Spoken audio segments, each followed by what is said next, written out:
Voltamos! Você viu como foi rapidinho? Você nem viu o tempo passar e nós já estamos de volta trocando ideias. E hoje, mergulhando neste tema, relacionamento familiar. Muitas vezes nós pensamos que o relacionamento familiar, até em muitos encontros que se vai, principalmente quando se fala encontro para as famílias, nós achamos que às vezes é só encontro para casais. Não, relacionamento familiar tem muito a ver com os filhos.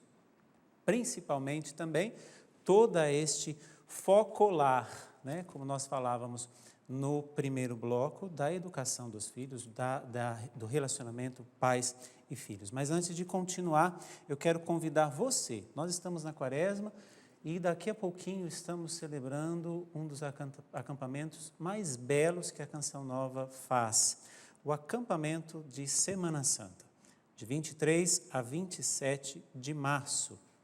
Com o tema Jesus amou-nos até o fim. As atividades já começam na quarta-feira com a procissão do encontro e o sermão das 7 palavras, depois a quinta-feira santa, a sexta-feira, o sábado, o domingo. Mais informações você pode entrar em contato conosco pelo telefone 0 código da operadora 12 3186 2600 ou pelo nosso site eventos.cançãonova.com eventos.cançãonova.com. Claro que este é um acampamento que você pode viver de uma maneira diferente, mas não é um acampamento que substitui a sua participação na sua paróquia. Eu convido que você venha, mas não deixe também de participar na sua paróquia, onde você vive todo ano. É a festa maior, a semana maior, a festa da Semana Santa. Você é o nosso convidado, mas também é o convidado na sua comunidade. Vamos conversar. Nós tínhamos terminado o primeiro bloco falando justamente sobre esse relacionamento pais e filhos. Regiane, eu não esqueci de você, eu volto já, mas eu preciso terminar aqui primeiro. Aquele pai que, por não ter tido um bom pai, não sabe ser pai. Ou aquela mãe que, por ter tido um relacionamento não muito bom com seus pais, não consegue ser mãe. Como superar isso? Quero ouvir dos dois. Vou começar pelo André. André, como superar essa realidade deste pai que não sabe ser pai porque não teve um bom pai? Pode? É determinante esse relacionamento? Como é que é isso? Essa passagem dele ser filho para ser um bom pai. Para você, como é que é isso? Eu creio que Deus não abandona seus filhos de maneira alguma. Eu penso nas crianças, jovens, que são os mais abandonados da nossa sociedade, que nem sequer conhecem o pai. Não é que não tiveram um mau pai, não sabem o que é ter um pai ou uma presença afetiva de um pai, né? Deus não abandona seus filhos. Então, de uma parte, sempre o Espírito Santo move pessoas para o encontro destes, né? É uma mãe que, por muito heroicamente, cria os filhos, um missionário, uma religiosa, um religioso, bom, enfim, vários exemplos. Mas não é determinante, de fato. Deus alcança com a sua graça. Uhum. E, primeiro, buscar os valores de quem criou você. Né? Conheço uma amiga minha, lá de Taubaté, que ela foi criada por religiosas. Uma pessoa super realizada pessoalmente, super equilibrada. Não conheceu nem o pai, nem a mãe. E nem por isso ela é uma religiosa. Nem é religiosa. É uma mãe com minhas duas afilhadas, lindíssimas. Uhum. Não é? Então, Deus sustenta pela graça. Eu creio dessa forma.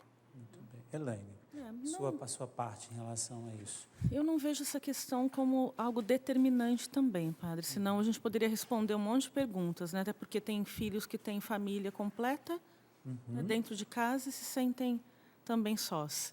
Sim. Então, agora, eu acho que uma parte interessante disso é o se conhecer. Bom, eu não tive esses pais, então, não tive essa mãe ou esse pai, e eu vejo características em mim que, no relacionamento com os meus filhos, se chocam. Ou eu sou agressivo demais, e às vezes não é só com o filho, né, padre? É com o filho e com o resto das pessoas que a cercam. Então, essa experiência do autoconhecimento, essa experiência, às vezes, também de perdoar, de entender que às vezes você não teve, eu nunca tive um afeto do seu pai, porque também seu pai não teve afeto, e às vezes é uma família, né? Você pega uma história de uma família que não é uma família necessariamente afetuosa. Como vinha o afeto? Meu pai só trabalhava, então o afeto dele vinha, por exemplo, através do trabalho, né? Um afeto efetivo. Efetivo. Então, ele fazia esse cuidado com o filho. E isso é uma expressão de amor também. É fazer essa compreensão mais ampla. Não é, ele não dá porque ele não teve. Não é, só isso não explica, padre. Muitas outras coisas explicam. Às vezes eu não consigo dar porque eu fui pai numa hora que eu não conseguia, eu não deveria talvez ser pai, e enfim, né? Os filhos vieram e eu não estava mesmo, não tinha uma estrutura, financeiramente eu estava mal, eu estava brigado com a minha esposa, por exemplo, e todo esse cenário não me fez, não foi favorável para a paternidade ou maternidade. Né? E outros mais que a gente poderia enumerar aqui. Né? Então, então, a partir do autoconhecimento, me perceber e como eu me relaciono. Tem pessoas que abertamente falam, eu não me sinto preparado ou preparada para ser pai. Então, até talvez que você se prepare, né? Agora, uma coisa é fato, não tem manual. Né? Quando chegam os filhos, também você vai aprendendo a lidar com cada um deles. Outro dia até me perguntaram, mas você tem para falar desse jeito? Não, eu não tenho. Então, eu estudo, vejo minha experiência de consultório, e claro que tem algo que só vai acontecer o dia que eu vier a ter filhos. Que isso muda tudo, claro. E cada filho é uma história. Sim. Então, vale aquela regra também, né, de que eu não consigo usar às vezes a mesma regra ou a mesma forma para todos. Principalmente quando você tem as diferenças que a gente comentava no primeiro bloco, né, de etapas diferentes de vida. Então, nesse caso, o que eu falo a você é justamente para que você possa buscar ajuda. Né? Se você tem essa dificuldade, não consigo ser pai, não consigo ser mãe, procure ajuda. Procure uma ajuda psicológica, procure uma ajuda espiritual. Tem aí o movimento, né, desculpe, esqueci aqui, movimento das equipes de Nossa Senhora, mas não somente, né, tem pastoral familiar, enfim, muitos grupos dentro da igreja que vão poder ajudar você. Não é o fato também de você dizer, não sei, não consigo, vou largar a mão. Calma, não é assim. É um ser humano ali, um filho de Deus que também está ali. Então, calma, não se desespere. Né? Mas procure ajuda. Não deixe que vá passando um dia após o outro. Procure uma ajuda psicológica, uma ajuda espiritual, que com certeza a sua vida vai ser bem diferente, principalmente no relacionamento com seus filhos. Mas para que ela não fique triste, no primeiro programa Trocando Ideias que ela está vindo, Rejane, temos perguntas, Rejane? Muitas perguntas. Muitas perguntas, vamos lá. Mas vou falar de uma pessoa que não quer ser identificada, e ela escreveu assim para nós. Tenho traumas da infância, devido ao meu pai ser alcoólatra. E como lidar com um marido que está seguindo o mesmo caminho? Já procuramos padres, grupos AA e psicólogos. Já ouvi várias vezes meu esposo prometer que iria parar de beber, mas isso nunca acontece. Muitas vezes a separação passa pela minha cabeça, mas temo pelo meu juramento feito no casamento. Ele é uma pessoa boa e isso dificulta a minha decisão também. André, o que fazer nisso, André? Existe uma regra? Existe uma estrada, uma receita? Como é que você pode ajudar a nossa irmã que está aí? Minha querida, no movimento das equipes de Nossa Senhora, nos casais que a gente acaba conversando no caminho da vida, a gente aprende algumas, não uma regra, mas algumas dicas que eu acho que funcionam muito bem. E a primeira delas, que eu acho que sempre tudo começa pela oração. Eu acho que esse é o primeiro caminho. Oração, vida de estado de graça, comunhão, adoração eucarística, rosário, Santo Terço, Maria Santíssima e São José de mãos dadas aí, é uma ajuda tremenda. Então, essa parte espiritual, esse suporte eu acho que é sempre o primeiro passo. E segundo, não menos importante, não é procurar pessoas que possam te orientar a trabalhar com esse caso.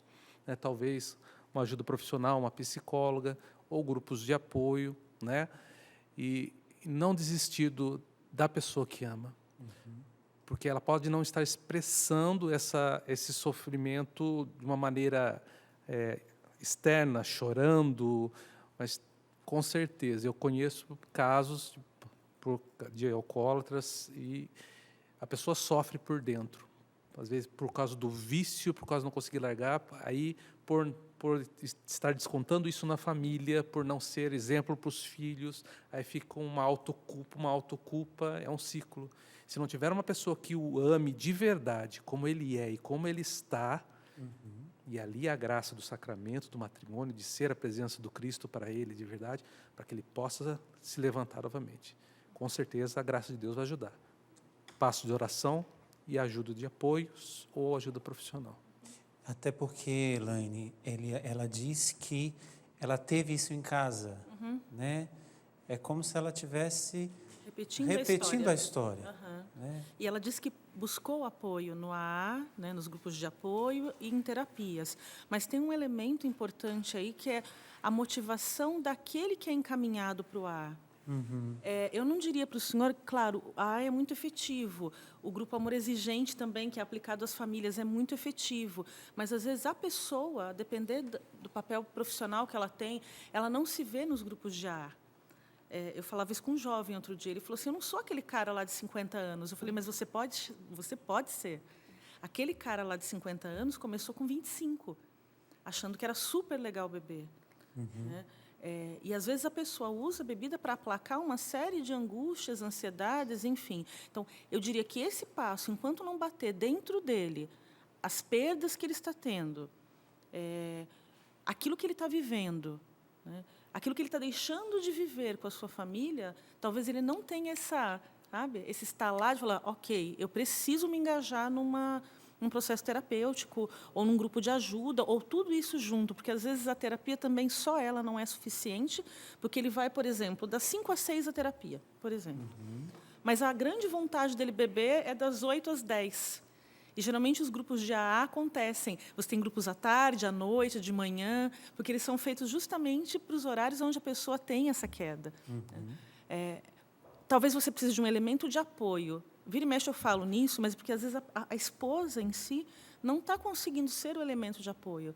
Tem que vir um grande amigo. Quantos casos a gente não ouve, né, de dependentes químicos que dentro de casa não conseguem, mas às vezes é um familiar, é um tio querido, é um amigo, é um primo, é um padre, enfim. Que é quem vai conseguir até acompanhá-lo nessa reunião, ir com ele à terapia. Porque, às vezes, só o elemento sozinho para a terapia não adianta, você tem que envolver a família, né? Porque também é duro, ainda mais essa esposa que traz a linha, né, familiar. Eu estou vendo toda a minha história acontecendo de novo. Sim. E é como se ela dissesse, eu já sei o que vai acontecer lá na frente. Ela já dá quase que um veredito. Um veredito. Né? Mas do que ela nos traz, me parece, não, mas eu entendo que ela usa, né, ele é uma boa pessoa. Eu não quero perdê-lo. Continue com isso em vista. Às vezes você não acertou no terapeuta. Nós não somos soberanos, né? Tem identificação, às vezes não foi. Né? Às vezes aquela técnica não é efetiva para o sujeito A, mas é efetiva para o sujeito B. Né? Então, entenda também, e às vezes procurar alguém na área de terapia especializado no consumo de álcool e drogas. Porque, às vezes, alguém que já está habituado ali a lidar com muitos casos, né? Que já tem um histórico, enfim. Avaliar e ver aí a melhor conduta é importante. Mas acho que ela está num caminho do não desistir. Então, não desista e veja tudo aquilo que pode cercá-lo e ajudá-lo. Né? É isso que foi bem colocado por ela, que ela não quer desistir. Né? Ela também precisa de apoio, padre. Sim. Ela também, porque eu falei dele, né? Mas ela também. Muitas vezes entra essas duas pernas, digamos assim. Exato. Né? Seja a oração, alguém que possa ajudar, alguém que possa ouvi-la, né? Alguém que possa direcioná-la, mas também, numa ajuda profissional, psicológica, ela também precisa. Né? Então, eu vejo que tem esses lados que você pode se aprofundar. Claro, você não está dando ainda o veredito. Né? Então, não dê o veredito. Não é a mesma história. Não é a mesma história. Mas antes de nós, Regiane, calma, Regiane, eu quero dar as boas-vindas, né, aos nossos irmãos e irmãs que estão aqui. Você vai dando um tchauzinho assim enquanto vai passando, tem gente de Taubaté, é isso? Deus abençoe, bem-vindo. Gente de Palmas, no Tocantins, né? Que Deus abençoe você. Da Santa Catarina, Deus abençoe você. E meu irmão que chegou agora, de onde é? Bebedouro, São Paulo. Deus abençoe, viu?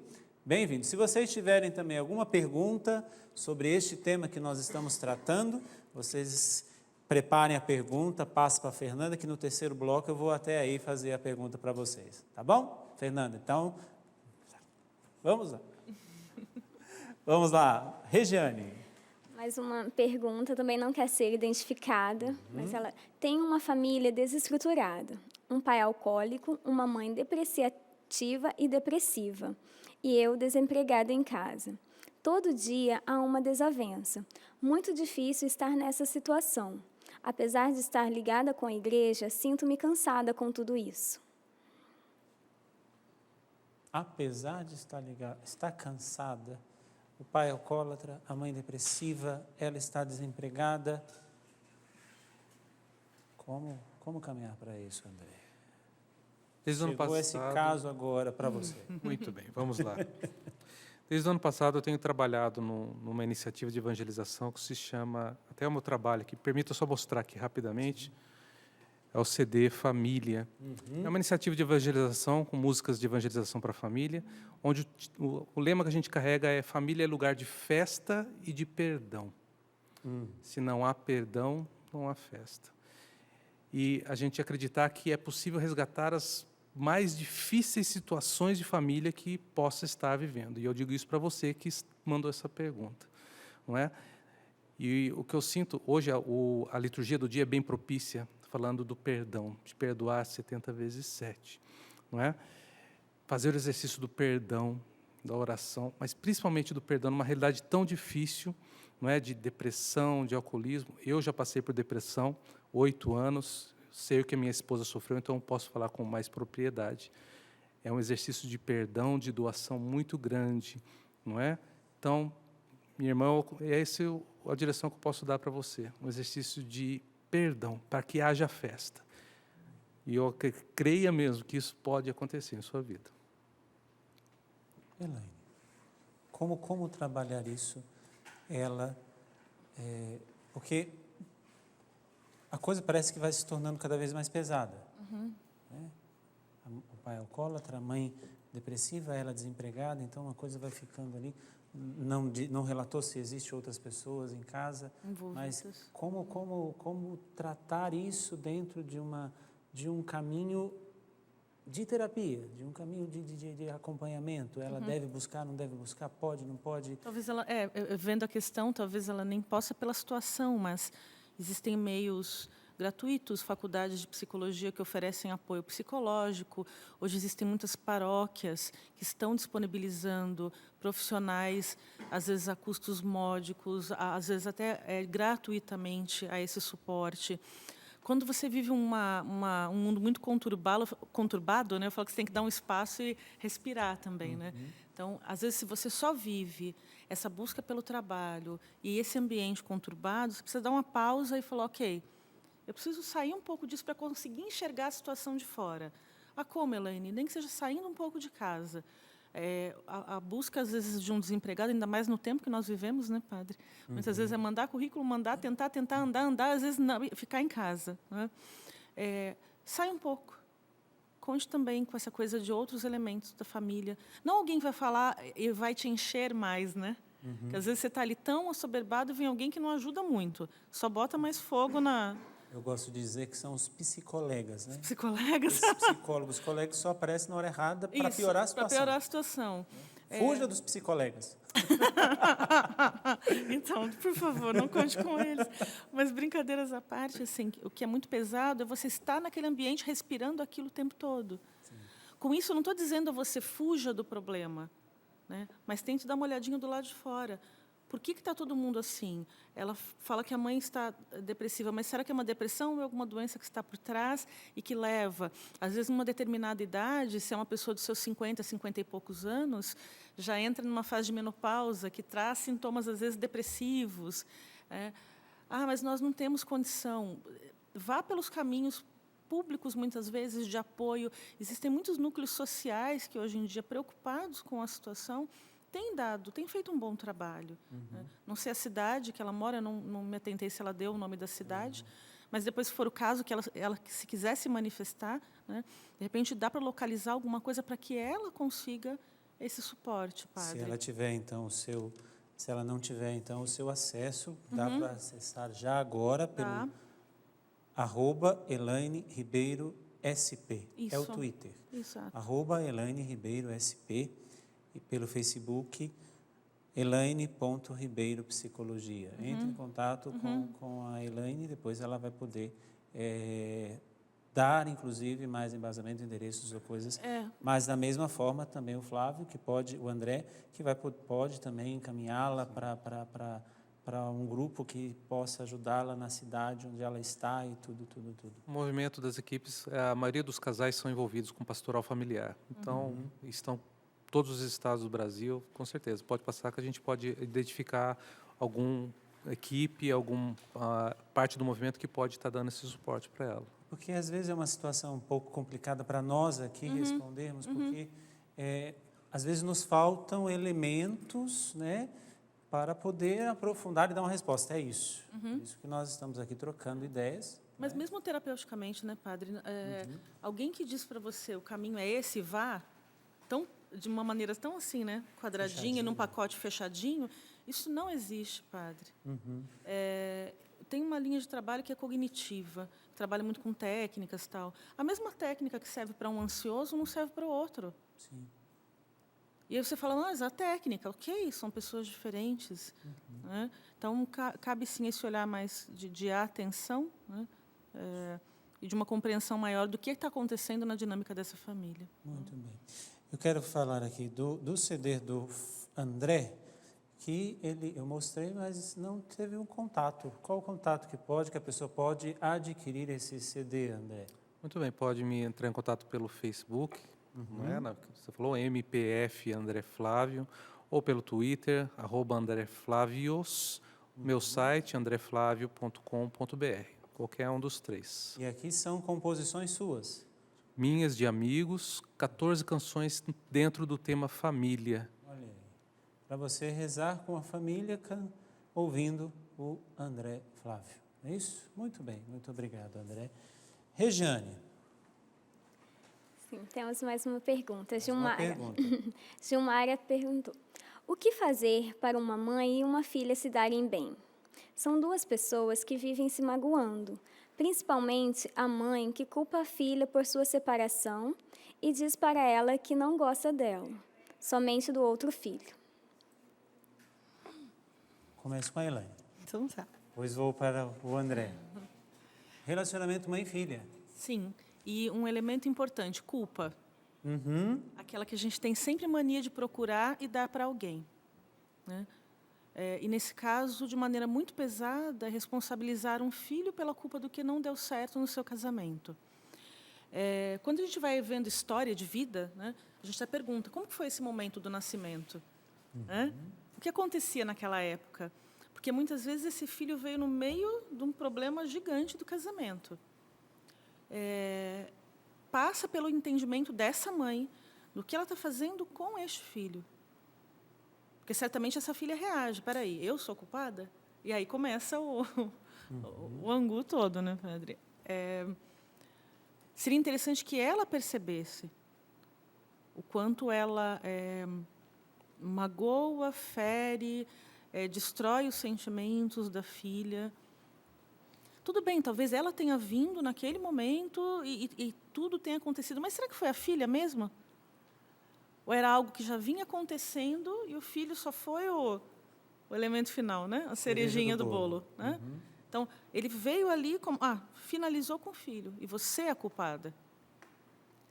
Lembra que nós estamos numa sociedade que é difícil, muitas vezes, nós assumirmos aquilo que é a nossa parte. E num relacionamento, nunca o término se dá porque só um foi culpado. Né?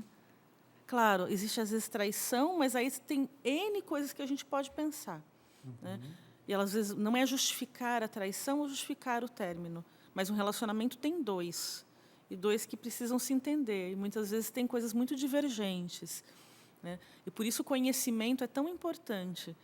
Porque se muita coisa já não acontece ali, não é no casamento que vai acontecer uma mágica e tudo vai melhorar. Né? Cabe também a essa filha entender essa mãe. E perguntar, mãe, né, talvez, por que você traz toda essa culpa para mim? Eis o ponto. Nós podemos aprofundar um pouco mais, mas vamos aprofundar no próximo bloco. Voltamos daqui a pouquinho, não saia daí. A gente volta daqui a pouco trocando ideias.